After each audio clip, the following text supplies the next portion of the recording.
That's okay for everybody. So when it records, your names don't go on the recording from what I've seen. It's just video screens that appear. So I wanted to just introduce our this whole session today, because this is our first one of Jews and the News. And I chose that title just because it sounds good. And it's my intention in having this weekly session is to talk about events, issues in the news from a Jewish perspective. And why that's important, you know, it's interesting. Is it important to view the news from a Jewish perspective? Or is it important to view the news from a particular political perspective? And there are those who might argue that it's just enough to respond to issues from our own either liberal or conservative or moderate kind of perspective, and maybe that's enough. And for me, who grew up in a home with a father who's a rabbi, I've always approached events that happen in the news from a Jewish perspective, because my parents will always be wondering about people who make it into the news. Oh, are they Jewish? And then what would that mean from a positive perspective vis-a-vis the Jewish community, or the negative perspective from the Jewish community, right? So God forbid there's a mass murderer who has a Jewish name. Oh, is that going to be bad for the Jews? Or the president of Ukraine, Vladimir Zelensky, who happens to be Jewish, is that good for the Jews? That kind of thing. So I've grown up with that, and I continue to have that kind of perspective on elements related to the news, and especially people in the news. So also, I think those of us who are on live on the Zoom session now, and those of us who are watching the recording, are people who tend to be a little bit more open to or involved in the Jewish community. And I think that we who are here today on this session or watching the recording tend to apply a Jewish perspective, at least among other perspectives, to how we understand and react to things that happen in the world. So I think that that's a reason why I thought, this would be an interesting session to do. We'll see how many people come to it, how many people watch the recording, and see. Kind of the men's discussion group is similar to this. They meet once a month to talk about, and it's an opportunity just for men to hang out together and talk about current events that different people in the group lead a discussion about. So this is a more weekly, this is a weekly session open to everyone for me to present, and then to open up for question and comment and discussion about these issues.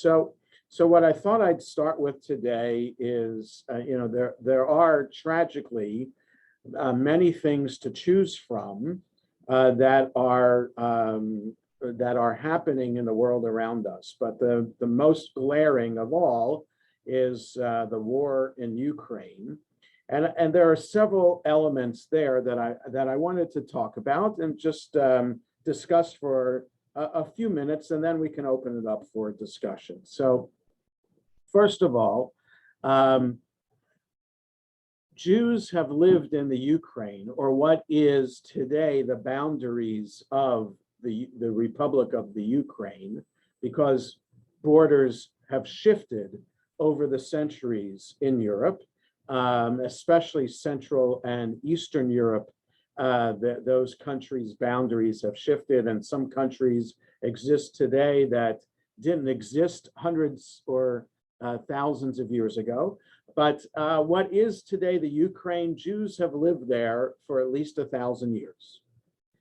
And for us, that we have to kind of understand Jewish history a little bit, because Jews have been in America since 1649, when a boatload of Jews came from Brazil, escaping the Inquisition, the Spanish Inquisition that went to the New World. So the first boatload of Jews came to America from Brazil to New Amsterdam. So we think Jews in America have only been here 400 years, right? Almost 350 years, something like that. That's nothing. That's a drop in a bucket compared to where Jews have been in Israel, of course, nonstop for 3,000 years. In other countries, in Syria, in Iraq, for nearly 2,000 years, and in Europe for over 1,000 years, if not more. So that's number one. We have to keep in mind that we as a people, Jews as a people, not just a religion, but as a people, have been around for a very long time and have been in Europe for a very long time, and mostly persecuted and oppressed in Europe that whole time, especially in the Ukraine. And it's, as I remarked on Shabbat morning, it's really remarkable the resiliency of the Jewish people, being able to stay in a country for that long, despite the oppression and persecution. And part of that resiliency is the understanding that there's no choice, because where else are Jews going to go? So, for example, Jews had to leave Spain in 1492.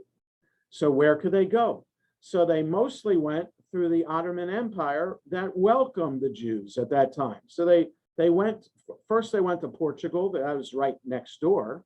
They went to France if they were lucky to get in there, and then also they went to Italy, and they went to Turkey, Greece, and to Turkey. So the Ottoman Empire welcomed them until they didn't welcome them anymore. So it just, you're there for a bit of time, which could be a couple hundred years, which again, in the scheme of Jewish history is a drop in a bucket, until you're not welcome anymore.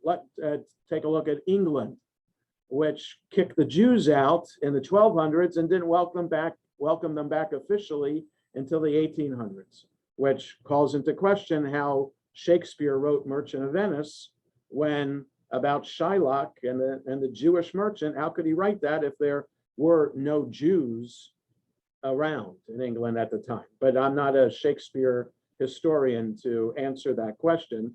But anyway, the whole idea is Jews in the Ukraine subject to the pogroms, the Khmelnytsky pogroms in the middle of the 17th century, which ravaged the Jewish community.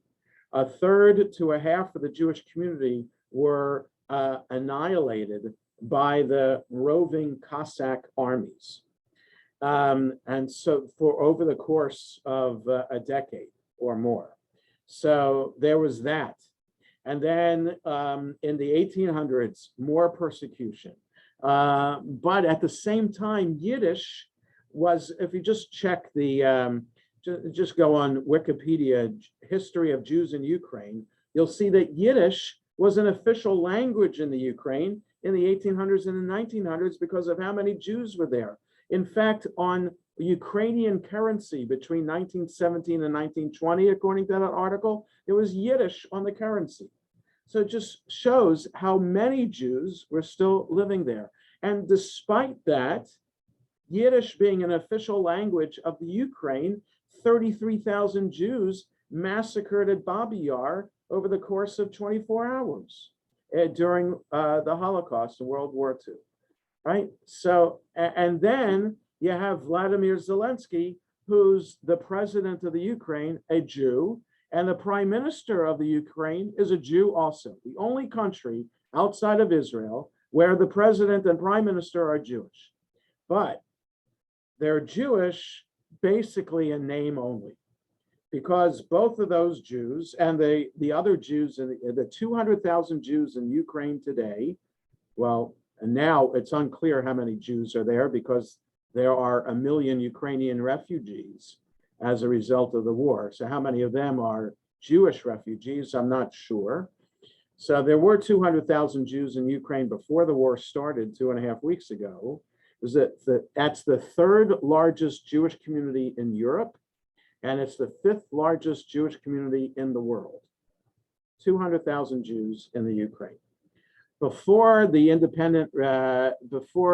Ukraine was independent in the 1990s, it was part of the Soviet Union, and all Jews in the Soviet Union at the time were not allowed to learn about being Jewish, but they were still maintained their Jewish identity because their Jewish identity was stamped in their identity papers. So they are labeled as Jewish, but they weren't allowed to learn about being Jewish or to pray as a Jew, right? There were KGB officers in all synagogues throughout the Soviet Union, so it made it dangerous to pray. So unless you're 75, 80 years old, where it didn't matter anymore whether the KGB knew that you were praying as a Jew, then you're not going to be going to the synagogue, because that would affect your standing in Russian society and your ability to hold down a job or to find a place to live, etc. So, you know, all the refusnik, the Save Soviet Jewry movement of the 60s and the 70s, and Natan Sharansky and all the other refuseniks, that happened in the Ukraine as well. And so Zelensky's great-grandfather and great-uncles were killed by the Nazis in the Holocaust. So his father is a mathematician, his mother's an engineer, which was mostly what Jews could be trained in and find jobs in throughout the Soviet Union. So he's in interviews that he's given to Times of Israel and other places, he essentially says he knows that he's Jewish, but he doesn't know more than that about being Jewish. So there's that from a Jewish perspective, understanding what's happening in the Ukraine, knowing who the president of the Ukraine is, and he's a national hero. You know, he was an actor and a comedian, and he played.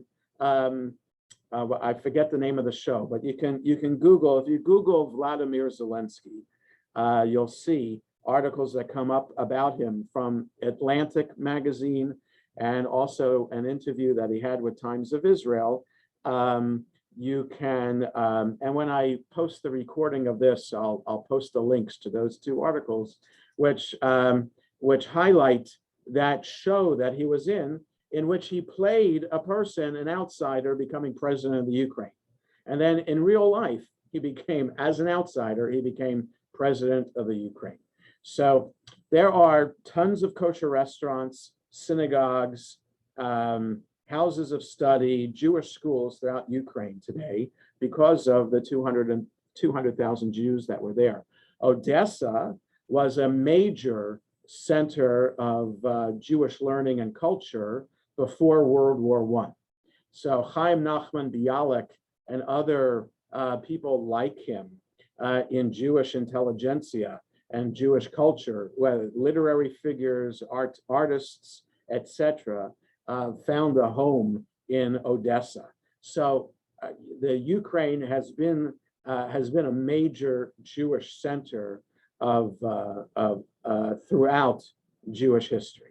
So that's point number 1 that I wanted to bring up about what's going on in the Ukraine. Part number 2 is, I hesitate to talk about this only because I am not a politician. I am not a military strategist. I know I'm not an opinion writer. I don't know enough about this. But the question I'm bringing to this is the role of Israel vis-a-vis Ukraine and Russia in terms of trying to negotiate or mediate peace between the parties.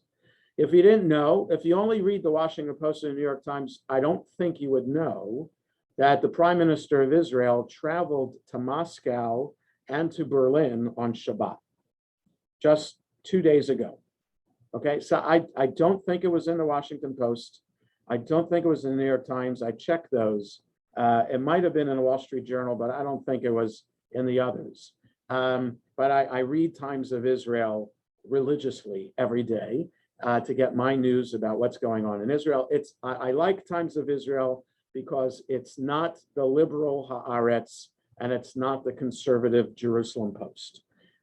Times of Israel is always moderate in its approach to the news and its presentation and opinion about the news. So I like that. I like to be in the middle and hear from all sides. So that's why I like Times of Israel to get my news about Israel. And Naftali Bennett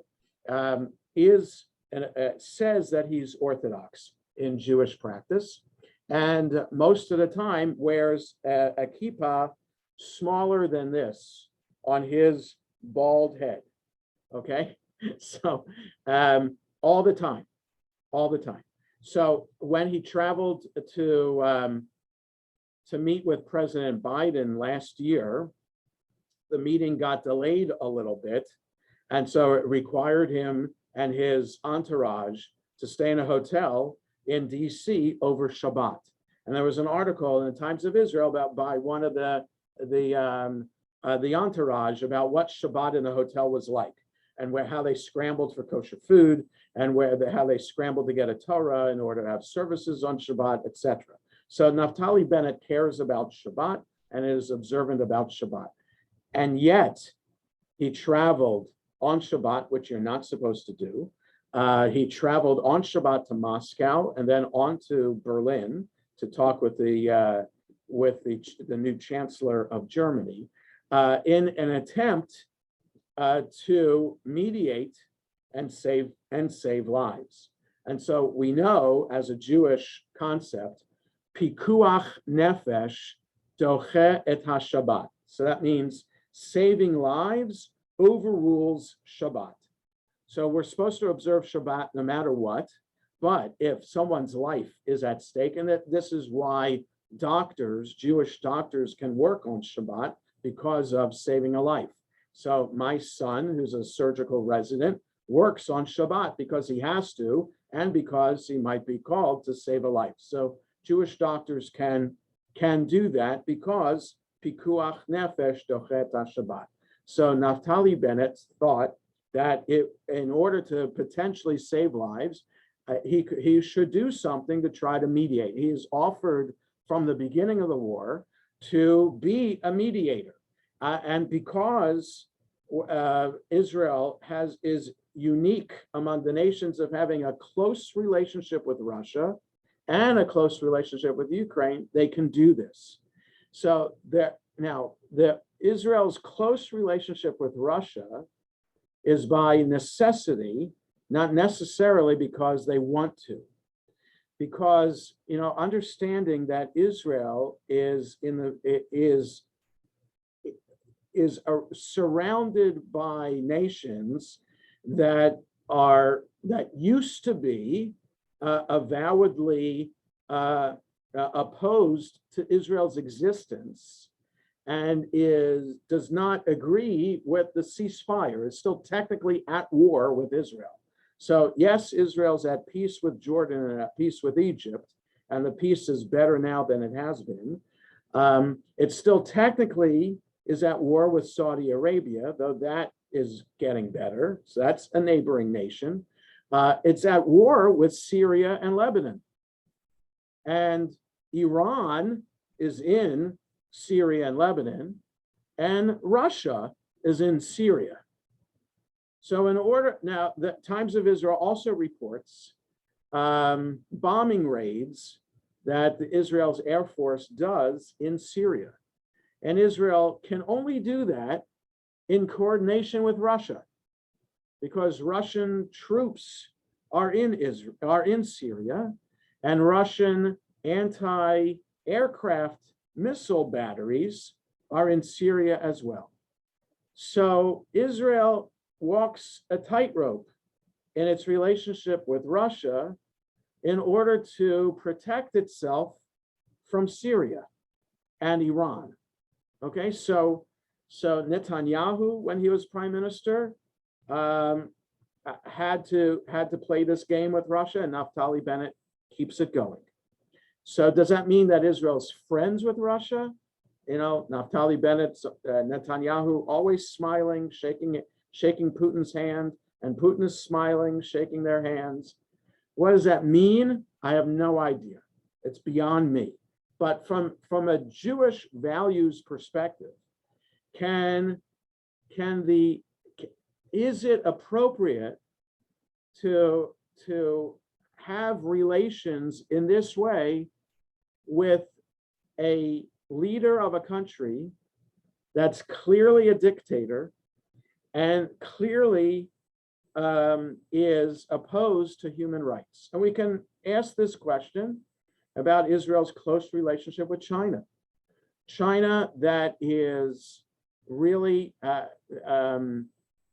forcibly detaining and brainwashing the Muslim Uyghur minority in Western China. You would think Israel should be in the forefront of being opposed to China and highlighting China's human rights violations against that population and against other populations in China today. You know, there's no freedom of the press, etc. But Israel, which needs to look for countries to support it and in order to thrive, has to sometimes look the other way about things in order to maintain the bigger picture of survival in the global world. And I think that relates to the fine line the United States is taking today. Should President Biden, let me say it this way.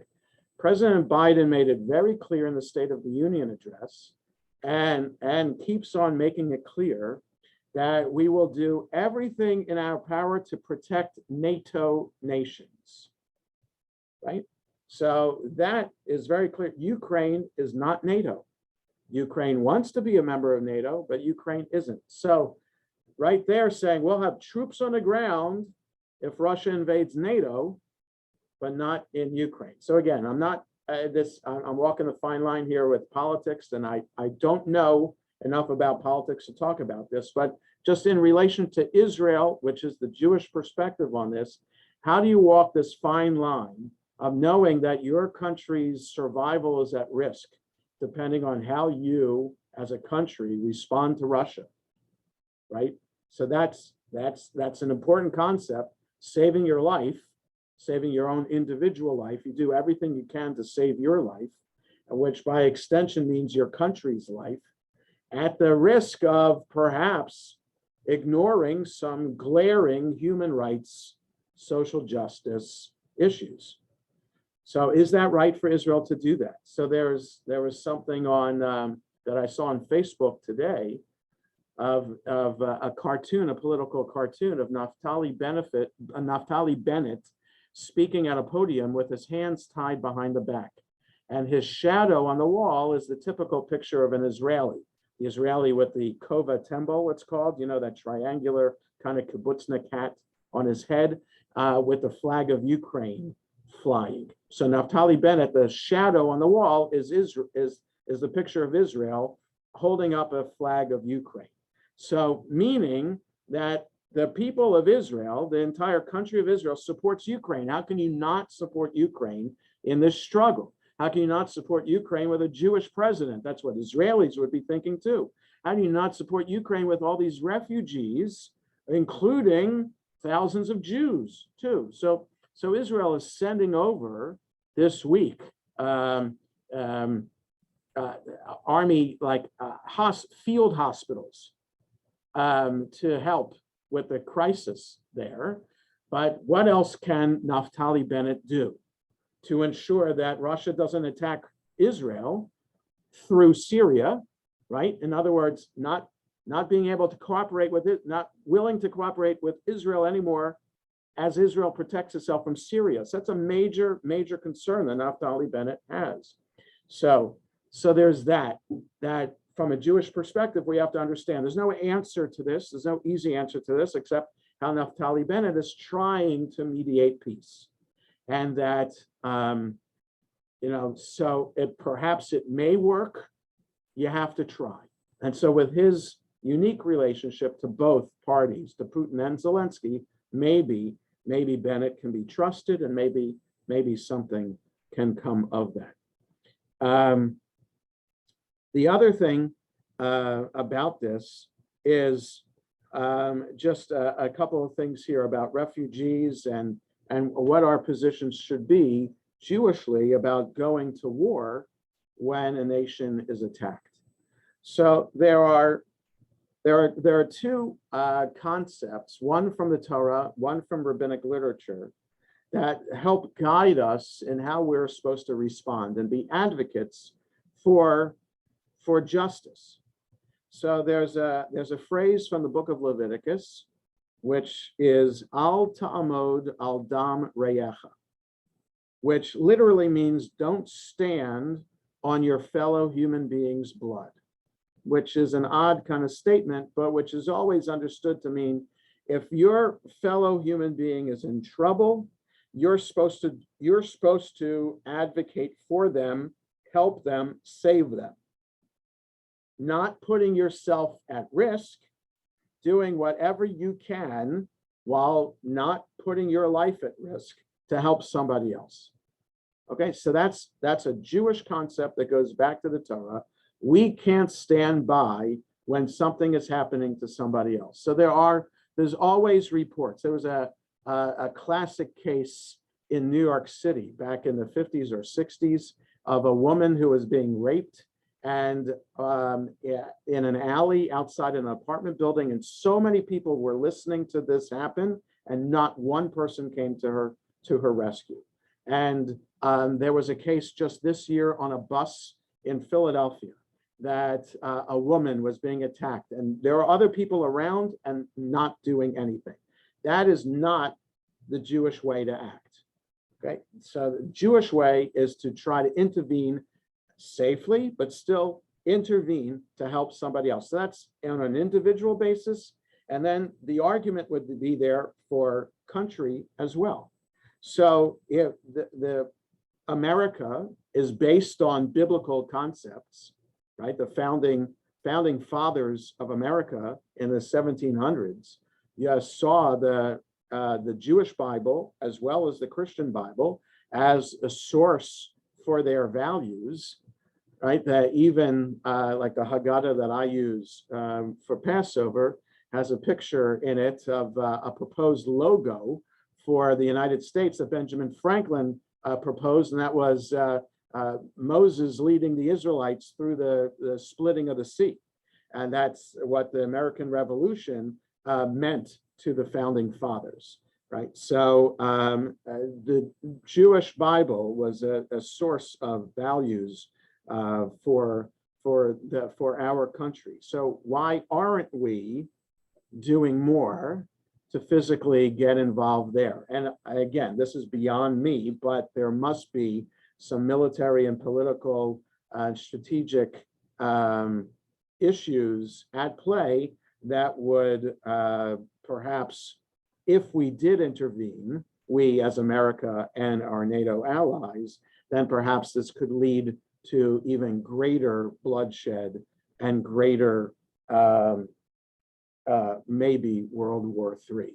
So if the intervention would lead to even more harm, then you don't intervene, right? You intervene in order to save. You don't intervene in order to make matters worse. So there's that's at play. And then what to do about these refugees, right? So there are Jewish organizations. HIAS is the Jewish Refugee Organization, right? It's not known by its full name anymore. It's just called HIAS. It's like AJC. It's not known as the American Jewish Committee anymore. It's just known as AJC. Take the Jewish out of it. And Hebrew Immigrant Aid Society is what HIAS started as, but it's not Hebrew anymore. It's just HIAS.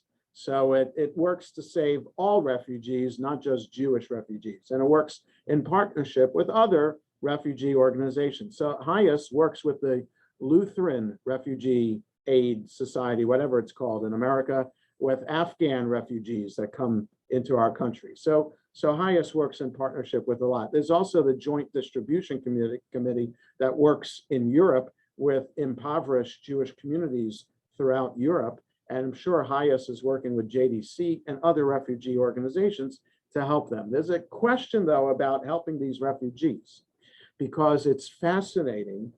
It's fascinating from a troubling perspective that Europe is opening its borders to these Ukrainian refugees, but has kept its borders mostly closed to the Syrian refugees from a few years ago and still today, right? There are boatloads of people which get reported about a capsizing in the Mediterranean of refugees either from Sudan or Ethiopia or Eritrea or Syria who are making it to the Mediterranean and trying to take their chances and getting into Europe and see what happens, right? Whether they're coming from Morocco to go to Spain or coming from Libya to go to Italy or Egypt to get to Greece, etc. Whatever, it's harrowing, difficult trip, and never know, and they're stuck in these camps and they're not let in.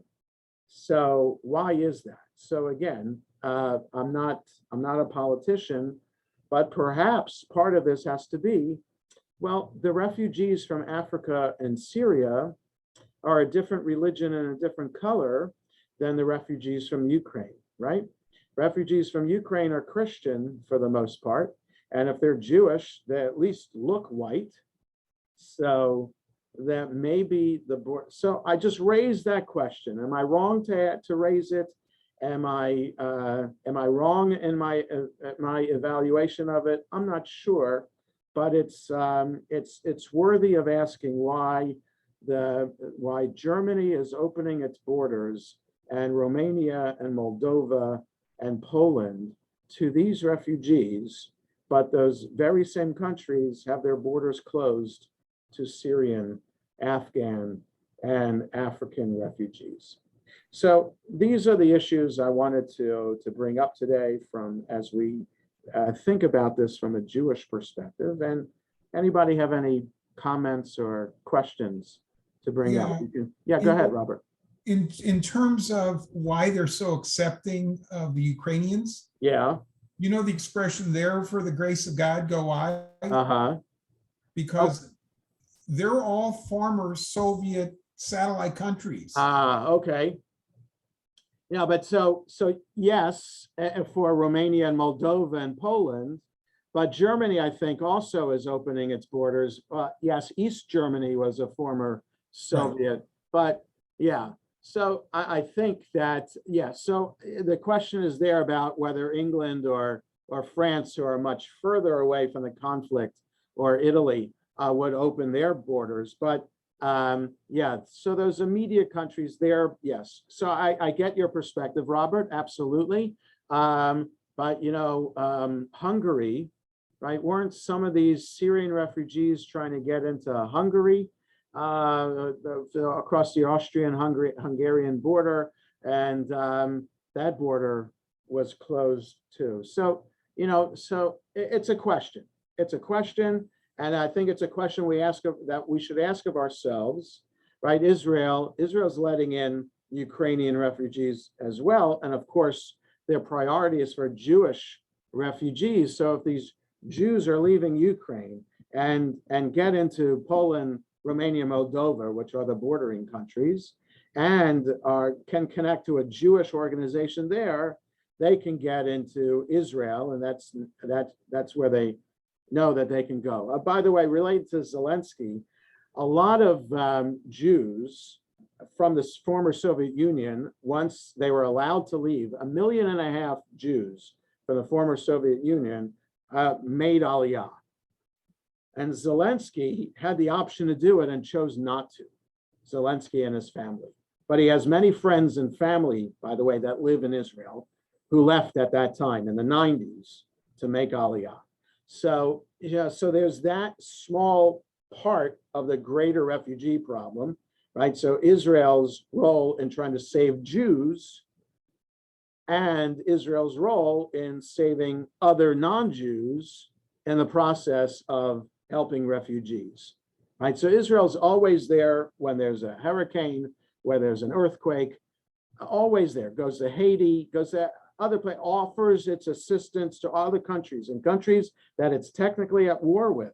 It offers help, its expertise in trying to save people and help people. And there was a famous case of a boatload of Vietnamese refugees that an Israeli cargo ship back in the 70s saved. And that this boatload of refugees made it to Israel. And in fact, I just saw this the other day. There's this one of the people who was on that boat, a child who was on the boat at the time, is now he is an Israeli citizen, still lives in Israel, and is a Hebrew poet, and has published poetry in Hebrew. So it's with a Vietnamese name, but is an Israeli and publishes in Hebrew. So I don't remember the name, but if you Google Israeli Vietnamese poet, you'll see an article that came up about that. So Israel does let in non-Jews as part of refugee crises in the past, but its main goal, because of the history of Jews in the world, we've always been oppressed and persecuted. And if we don't look out for ourselves, who's going to look out for us? And so that's why, the priority with the Ethiopian refugees, the priority with the refuseniks from Russia and the Soviet Union, et cetera, that's always our number one priority. Look for the Jews first, because nobody else is going to look for us. Rita, and then Bess. What pains me to see, I'm very happy that the world is helping the Ukraine. I'm all for it. I was a refugee and I was a child. Yes. Essentially lost my childhood. But what saddens me is, where was the world during the Holocaust? The St. Louis was turned away. Right. Children, where were they? Right. Nobody spoke up for us. And this You're right. is very, very painful. No, I'm happy that they're opening their doors. But I just think, why? Because if we were Jews, it was only Jews. Right. No, Rita, you're absolutely right. And that's your history, and which is our Jewish history that always comes to play in discussions like this, right? So it's great that the world is helping now, but like you said, where were they during World War II, right? So many Jews could have been saved if only their borders would have been open, if only countries' borders would have been open to let Jews in, right? You have the individual stories of the Japanese diplomat or the Hungarian diplomat who, at risk to their jobs, saved 1,000, a couple thousand Jews. But where were the countries like the United States that closed its borders to Jews, right? My own daughter-in-law's grandfather was on that SS St. Louis and turned away, right? And thank God survived, but not all the people who were on the St. Louis who were turned away and went back to Holland survived the war. So yes, so we know, like, so Rita, that's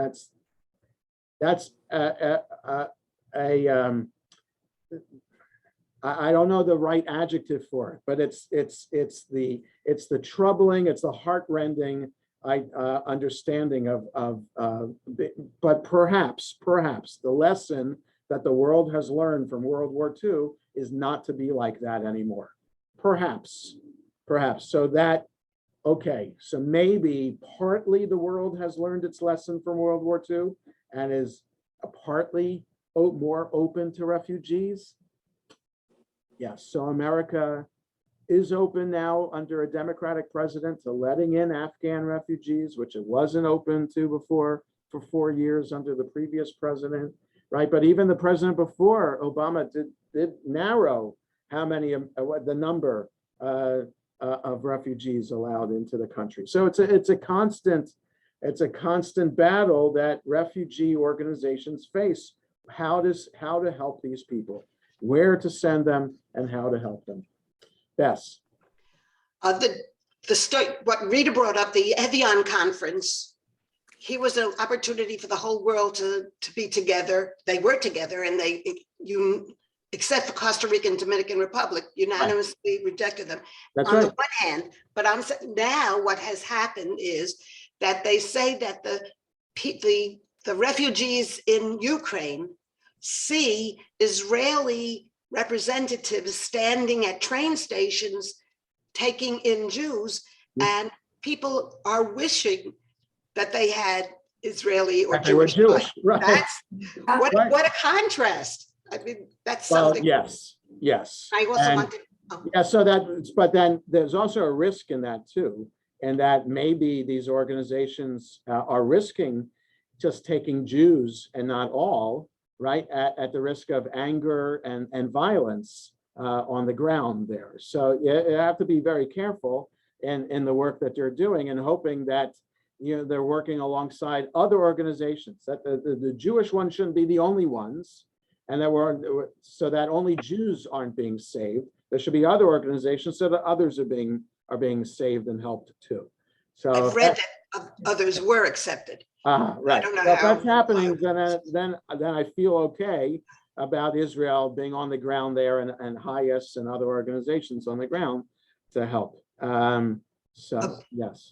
So two other little things. Yeah. First of all, the amazing anti-Semitism of Ukraine, Yeah. embedded in most people grew up with it, and yet 74% of Ukrainians voted for Zelensky, and they knew he was Jewish.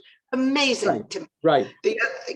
Sharansky wrote a column in the Wall Street Journal today Uh-huh. about the moral ambiguity of Israel vis-a-vis United Yeah. States and Russia. So that's, if you might So want if you can, so the problem with Wall Street Journal is that you can't really share the link because you have to be a subscriber in order to read it.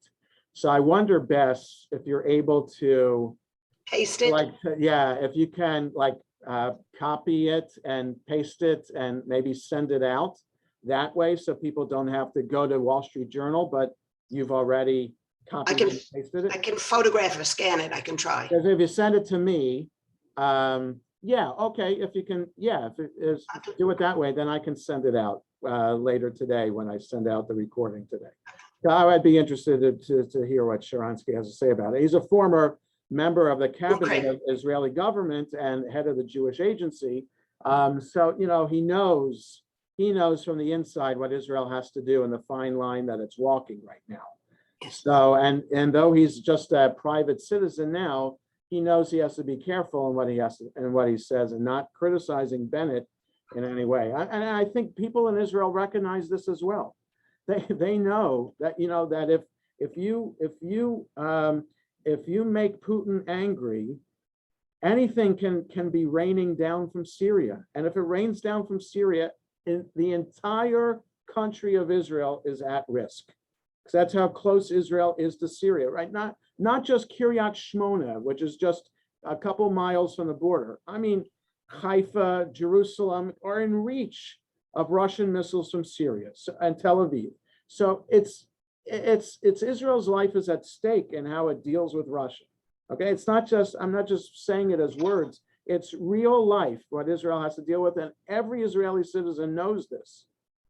They absolutely know that, and they know that even though they want Israel to stand up for Ukraine and against Russia, they know that Israel can't do this so blatantly. Okay, so that's why I think they're in support of Bennett and what he did on Shabbat. Even the most Orthodox of Jews in Israel would be supportive of what Bennett did, traveling on Shabbat for the potential of saving lives. Absolutely do that. And I think we just have to keep that in mind of what this not a game, but the power play that's going on here in Israel. Yeah, he went with Zev Elkin, another minister in the cabinet, was also Shomer Shabbos. Yeah, sure. Ukraine. Sure. Yeah, that was a political move. No, absolutely. If that's what you do when you work for the government, you know that you might have to work on Shabbos. So I'm sure Bennett doesn't want to officially work on Shabbos. He's not going to have a cabinet meeting on Shabbos, but he has to be available, but God forbid something happens. So, and it's a compromise you make as an Orthodox or as a traditionally observant Jew when you take a position like that, but you know that you're doing that in order to potentially save lives. I just want to also add Yes. that I have the Wall Street Journal, not because I'm being defensive, not because I am a conservative, but because I want to see the other No, side. absolutely, Okay. absolutely. When it comes to Israel, I like Wall Street Journal, right? And Yes. so some of their political, this is just me personally. So again, I don't like this. I don't want this forum to be a politics thing. I But didn't. yes, I think it's important for us to be open to all sides, and that is something. I mean, we'll talk. Civil discourse will be a topic for discussion in the future, but the lack of civil discourse today compared to what it was 40 years ago, 50 years ago, where some people might have subscribed to what is today the Atlantic and National Review, for example, and get both to come to their home in order to be well read. And that's what there is to do. I'm not on social media. I don't do Twitter.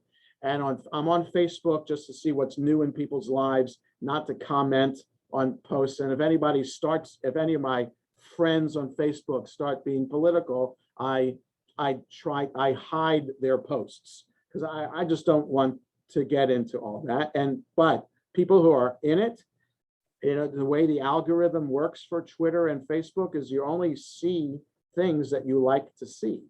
And so you're only going to be seeing your political perspective. You don't see the other side. So because then the other side is seen as other, different, wrong, and that's not the way it should be. But we'll have a fuller discussion about that in the weeks ahead. Robert. Would it be halakhically correct to save lives for someone to take out Putin? So assassination in the name of, okay. Saving lives. So, right. So that's an interesting question, Robert. And there, as with all legal, ethical questions, they are nuanced. There is no one right answer. So the argument would be absolutely during World War II to assassinate Hitler, that would have been an appropriate thing to do, and that would not violate halakha. So if a Jew or anyone had the opportunity to assassinate Hitler, by all means, it should have been done. Should that be done with Putin today? Okay, so the question is, again, I'm not a politician, I'm not a military strategist. What would be the result of assassinating Putin, right? Who's next? Is the person taking over for Putin going to be any better than Putin? So I think that as a non-political science major, I think that's an obvious question to ask. So if you say that it's okay to do it, you have to have also thought about the outcome of that, okay? So now Hitler, you would have no idea who's after Hitler, but that would outweigh anyway the fact that he killed so many Jews and others. Okay, so Putin so far, how many thousands of Ukrainians versus the unknown of what's after Putin. So I'm not so sure halachically it would be justified unless there's an absolute certainty as you know what's going to happen next after Putin. Okay, so I think that's one of the issues there. Otherwise, as an act of war, like would it be appropriate for a Ukrainian to do that versus another country to do that? I don't know if that's an issue as well, right? Because Putin, in theory, is at war only with Ukraine. So is it only the right of a Ukrainian to do that versus someone else to do that? That's an issue also. So, yeah. Any other questions or comments today? Well, from a historical perspective, just so everybody knows, Yeah. Stalin decimated Ukraine. Yes, And that's why when the Germans came in, the Ukrainians greeted them as liberators. right. Yeah, So just keep that in mind. no, that's There's absolutely, yes. So, right, animosity. right. Right. It's all interconnected. Absolutely. And it's all, World War II was ended nearly 80 years ago. It's still the reverberations from that and Cold War and all of that. Yes, absolutely. Right. So all of this, these Jewish ethical issues are all nuanced, and there is no right answer and no right Jewish perspective to all of this. It's just important to raise the issues and be aware of them as we kind of digest the news and make sense of it and try to figure out what we can do to help. Are our arms tied as individuals, what we can do to help, and absolutely go to the shalomdc.org, which is our local federation's webpage, and they're on their front page is how to donate, where 100% of what you donate goes to help the Ukrainian refugee crisis. So that's the number one best thing to do is to go to shalomdc.org or any of the other refugee organizations that are helping. It's the least that we can do. All right, folks. Thank you for being here today, and we'll see you all next Monday at 11 o'clock. Could you repeat the phrase al ta'amod, al dam, and what was the last word? Rei echa. Rei echa. Okay. Yes. Tada. Okay. Take care, everybody. Thank you.